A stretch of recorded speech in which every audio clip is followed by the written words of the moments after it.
Burkina Faso का नाम सुनते ही बहुत से लोगों को भूख, गरीबी और संघर्ष का चेहरा सामने आता है, लेकिन आज उसी अफ्रीकी देश से एक ऐसा नाम उभरकर सामने आया है जिसने न सिर्फ अपने मुल्क बल्कि पूरी दुनिया की नजरें बदल दी हैं। जी हां, हम बात कर रहे हैं कैप्टन इब्राहिम ट्रावरे की।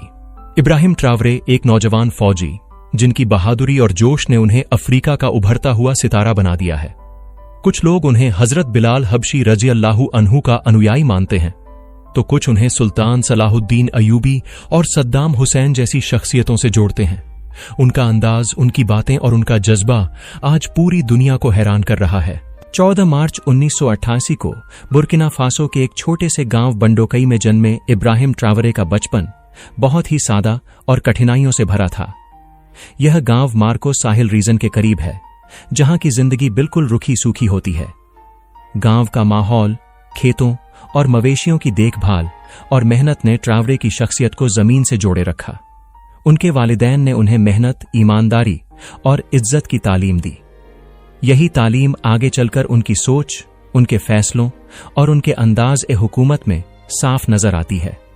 ट्रावरे की तालीम गांव के एक छोटे से स्कूल से शुरू हुई, जहां उन्होंने बुनियादी इल्म हासिल किया।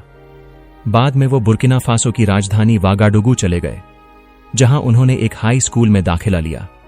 यहीं से उनकी जिंदगी ने एक नया मोड़ लिया। वो यूनिवर्सिटी ऑफ वागाडुगू में दाखिल हुए और वहीं से अपनी तालीम पूरी की। पढ़ाई के दौरान ही उनका रुझान फौज की तरफ हुआ और उन्होंने तय कर लिया कि वो मुल्क की हिफाजत करेंगे, लेकिन सिर्फ बंदूक से नहीं बल्कि इंसाफ और नेतृत्व से भी। अपनी डिग्री के बाद ट्रावरे ने फौज में दाखिला लिया और मोरक्कन मिलिट्री एकेडमी से ट्रेनिंग हासिल की। ये ट्रेनिंग उनके फौजी करियर की बुनियाद बनी। उन्होंने आर्टिलरी यूनिट में काम किया और जल्द ही अपनी काबिलियत और बहादुरी की वजह से अपने अफसरों का एतमाद जीत लिया। उनकी फौजी पोस्टिंग ऐसे इलाकों में हुई जहां आतंकवाद और अशांति अपने चरम पर थे। माली और साहिल इलाके में जब जिहादी हमलों ने लोगों की नींदें उड़ा दी थीं, ट्रावरे अपने साथियों के साथ मोर्चे पर डटे रहे। ट्रावरे का कहना है कि एक फौजी होने का मतलब सिर्फ बंदूक उठाना नहीं होता, बल्कि अवाम के दर्द को महसूस करना भी उतना ही जरूरी होता है। यही सोच उन्हें एक अलग और इंसानी लीडर बनाती है। बुर्किना फासो वेस्ट अफ्रीका का एक छोटा और गरीब मुल्क, जिसकी सरहदें माली, नाइजर, बेनिन और घाना जैसे मुल्कों से मिलती हैं। यहां की आबादी करीब 2 करोड़ 20 लाख है, जिसमें 60% से ज्यादा मुसलमान हैं और बाकी ईसाई व दूसरे मजहब के लोग। इस मुल्क की इकोनॉमी खेती और सोने की खदानों पर निर्भर है, लेकिन लंबे वक्त तक फ्रांस के उपनिवेश रहे इस मुल्क को हमेशा वेस्टर्न देशों ने लूटा, खासतौर पर फ्रांस ने। 2015 से यहां दहशतगर्दी का सिलसिला बढ़ गया था। अल-कायदा और इस्लामिक स्टेट जैसे ग्रुप्स ने मुल्क के उत्तर और पूर्वी इलाकों को तहस नहस कर दिया। सैकड़ों लोगों की जान गई, लाखों लोग बेघर हुए। लोगों का भरोसा सरकार पर से उठता जा रहा था। जनवरी 2022 में फौज ने तख्ता पलट किया और पॉल हेनरी डमीबा सत्ता में आए, लेकिन हालात नहीं बदले। लोग अब और ज्यादा मायूस हो चुके थे। फिर आया 30 सितंबर 2022, जब कैप्टन इब्राहिम ट्रावरे ने दूसरी बार तख्ता पलट करते हुए डमीबा की सरकार को गिरा दिया। इस तख्ता पलट के बाद उन्होंने अवाम से सीधा संवाद किया। अपने पहले भाषण में उन्होंने साफ कहा, मैं इस मुल्क को फिर से खड़ा करूंगा, आतंकवाद को जड़ से खत्म करूंगा और किसी विदेशी ताकत को अपने मुल्क में दखलंदाजी नहीं करने दूंगा। उनकी इस बेबाकी और इखलास ने उन्हें लोगों का हीरो बना दिया। वो अब सिर्फ फौज के लीडर नहीं थे, बल्कि अवाम के रहबर बन चुके थे। 2023 में ट्रावरे ने रूस का दौरा किया और पुतिन से मुलाकात की। ये मुलाकात बहुत अहम मानी गई, क्योंकि इसने दुनिया को बता दिया कि बुर्किना फासो अब वेस्टर्न इंपीरियलिज्म का हिस्सा नहीं रहेगा। ट्रावरे ने पुतिन से फौजी मदद, हथियार, ट्रेनिंग और माली ताउन की मांग की और रूस ने भी उनका खुले दिल से स्वागत किया। उन्होंने कहा, रूस एक ऐसा मुल्क है जिसने अपनी खुदमुख्तारी की मिसाल पेश की है। इस दौरे ने एक नया जियोपॉलिटिकल अध्याय शुरू किया, जिसमें बुर्किना फासो ने अमेरिका और फ्रांस से दूरी बनाकर रूस और अफ्रीकी एकता की तरफ कदम बढ़ाया।